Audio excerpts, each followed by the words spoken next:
Empathy is defined as the feeling of understanding another person's emotions or sharing another person's feelings.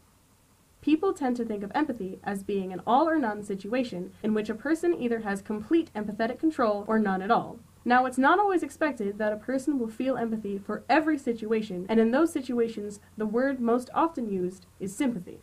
It is not strange to not feel empathy sometimes, but the idea that someone could lack empathy most or even all of the time is considered unusual and even dangerous. A lack of empathy is typically reserved for people with certain disorders such as bipolar, autism spectrum, and numerous personality disorders. Especially in the case of those with disorders, empathy is typically understood as a lack of affective empathy, meaning that if you cannot emotionally relate to someone, you cannot relate to them at all, and thus have no empathy.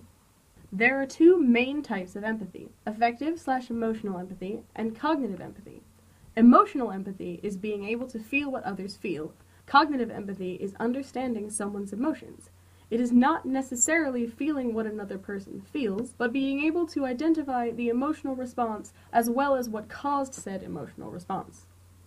Along with the different kinds, people will have varying experiences and ranges of both cognitive and affective empathy. There are some situations that a person just will not be able to emotionally empathize with, but that does not mean they won't be able to see the importance of the situation. This is common.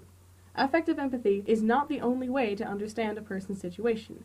Cognitive empathy and sympathy are perfectly fine alternatives. In fact, being able to cognitively empathize with someone you aren't able to directly identify with can be integral to understanding the struggles of someone different to you. On the flip side, being able to affectively empathize with someone, meaning being able to take their emotions and relate them to your own, can be just as integral to understanding. One mode of empathy is not superior to the other, and their ability to fluctuate helps us understand even the things we do not have in common. Certain disorders can significantly alter the way a person experiences empathy. That is true. However, again, these differences are not always the all-or-nothing game that people imagine them to be. It's possible in some disorders that a person will have a lack of both cognitive and affective empathy, but it is often a reduced amount of one and a heightened amount of the other. Common beliefs surrounding a lack of empathy often include non-empathetic people as abusers, sociopaths, and/or criminals. This narrative is widely supported in a number of popular media. Many popular crime shows and police dramas often showcase serial murderers who they claim have no empathy. And the Ensign didn't develop his sense of empathy because it was cut off. This reinforces the harmful stereotype that non-empathetic people are inherently dangerous. Another common stereotype is that if one lacks empathy, they would struggle or be completely unable to connect with other people. And while it is true that empathy can play a major role in how people read and respond to behavior, it is possible for someone with a lower capacity for empathy to still be able to connect with, understand, and love other people. People who have lower levels of empathy are still able and are likely to be able to empathize with people who are similar to them, and also to people that they see the most often.